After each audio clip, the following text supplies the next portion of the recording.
है ये। जयपुर के एक राजा थे,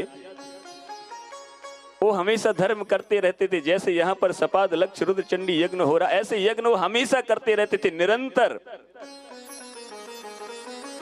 तो एक बार सुंदर पकवान खीर बना करके, बढ़िया रबड़ी जैसी खीर बना करके भेजा कि इससे हवन करना ब्राह्मण देवताओं। प्रत्यक्ष घटना है।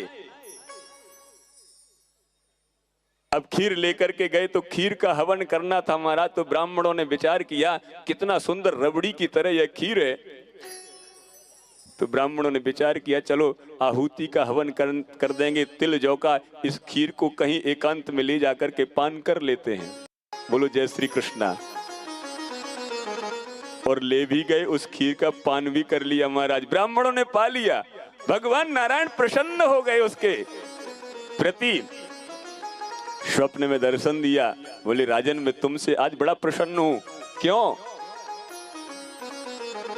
जो तुमने खीर दिया था ना, उन समस्त ब्राह्मण ने पाया, बड़े तृप्त हुए, बड़े आनंदित हुए।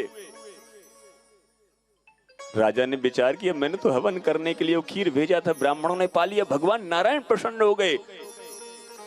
दूसरे दिन संध्या वंदन करके राजा यज्ञशाला में आया, मारा तो ब्राह्मण भयभीत हो गए। राजा राजा होता है, राजा ईश्वर का स्वरूप माना गया है, वो किसी को भी दंड दे सकता है। ब्राह्मणों ने विचार किया आज मृत्यु दंड मिलने वाला है निश्चित रूप से। राजा क्रोध अवस्था में आया कि कैसे आ रहा है पता नहीं। राजा तो कभी आते नहीं थे, यहाँ तो निरंतर सतत यज्ञ चलता रहता था। हम तो यहाँ 9 दिन तक करते हैं ना, साल में वो भी एक बार 9 दिन तक करते, वहां तो सतत निरंतर ऐसे यज्ञ चलते रहते थे। बोले राजा तो कभी कभी आते थे, पता नहीं आज राजा आए कैसे, वो भी सुबह सुबह। राजा जैसे आए, ब्राह्मण भयभीत तो पहले से थे ही, साष्टांग ब्राह्मणों के चरणों में गिर गया राजा महाराज।